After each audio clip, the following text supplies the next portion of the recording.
Mycotoxins are increasingly acknowledged as significant contributors to foodborne illnesses in sub-Saharan Africa. But what are they? Mycotoxins are harmful secondary metabolites produced by filamentous fungi, also known as molds, that by growing on cereals, fresh and dried fruits and vegetables may compromise grain quality, crop yield, and ultimately cause severe mycotoxicosis in humans and livestock. Among the most harmful mycotoxins, aflatoxins produced by some Aspergillus species and fumonisins that are produced by some Fusarium species raise particular concern due to their association with liver and esophageal cancer. It is estimated that about 1/3 of agricultural commodities produced worldwide are spoiled or wasted during the post-harvest stages, with increasing number admitted for some regions and crops. Recognizing the relevance of mycotoxins and the issues these compounds represent for food security in sub-Saharan Africa, the EWABELT project is developing an innovative approach spanning from improved storage technologies and decision support system to early detection of molds development in the stored commodities. Our partner ST Microelectronics has developed a portable qPCR tool which represents an alternative mitigation strategy to cope with the harm posed by mycotoxigenic fungi. qPCR is the gold standard molecular technique allowing for specific DNA or RNA sequences in a sample to be analyzed. Although qPCR guarantees the best possible sensitivity and specificity, it also has some cons which have limited its diffusion so far. It is quite complex and it requires bulky and expensive instrumentation. Tackling these limitations is the objective of ST Microelectronics within the EWABELT project, with the development of an innovative molecular analysis workflow which includes 2 steps.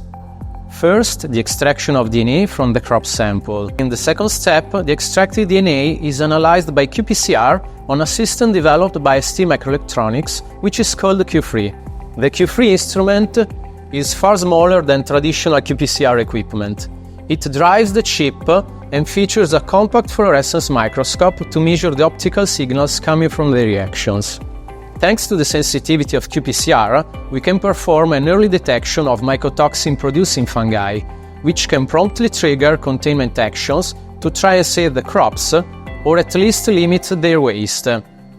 So we have a series of advantages compared to traditional qPCR equipment: portability, lower cost, and ease of use, without sacrificing performance. The University of Nairobi was chosen to be the first end user to be trained by ST Microelectronics on all the molecular analysis workflow. After a few hours of training, they were already able to successfully run the molecular tests. Since then, numerous relevant tests have been conducted at our mycotoxin laboratory. Peanuts with skin and without skin have been pestled for DNA extraction, with the latter giving the best results. Thanks to the Q3 portable tool, scientists were able to control DNA and some mycotoxin-related genes, with a clear indication of the positive-negative codes for each analyzed mycotoxin. No further testing is required.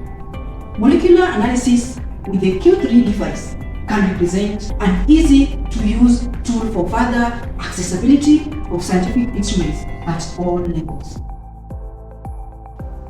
While detecting the presence of mycotoxins represents an important step, to effectively reduce contamination, preventive measures need to be taken already during the crop growth phase. Therefore, the EWABELT project tested several pre-harvest technologies, including AflaSafe. In Ghana and Kenya, several trials were conducted on the application of AflaSafe during the cropping cycle. One of the pre-harvest technology is AflaSafe, which is a biocontrol product used to reduce mycotoxin contamination of the produce just before harvest. So in the EWABELT project, we wanted to extend the usage of this crop from maize to the other nuts, that is sorghum, finger millet, and groundnuts. And the reason is that these nuts crops, they are highly suspected to be attacked by the aflatoxin, and this is a great challenge with our farmers in Western Kenya. So in the project, we introduced the product and we trained farmers on how it is used, and we are testing the crops we applied with the control to see the extent of the usage. And the preliminary results we are getting so far is that it is effective. Results show how the use of Aflasafe can reduce chronic exposure to aflatoxin from consumption of the crops. Ensuring crop safety requires a holistic approach across the full production and distribution chain. In this framework, our partner Cranfield integrated the research results from project partners across Ghana, Kenya, Tanzania, and Burkina Faso to develop a practical manual that includes 6 post-harvest conservation practices to avoid mycotoxin contamination in stored food and feed. Field trials and laboratory-scale experiments were conducted by partners to apply and demonstrate these technologies as potential tools to reduce health risks associated with mycotoxin exposure and strengthen food security in target regions.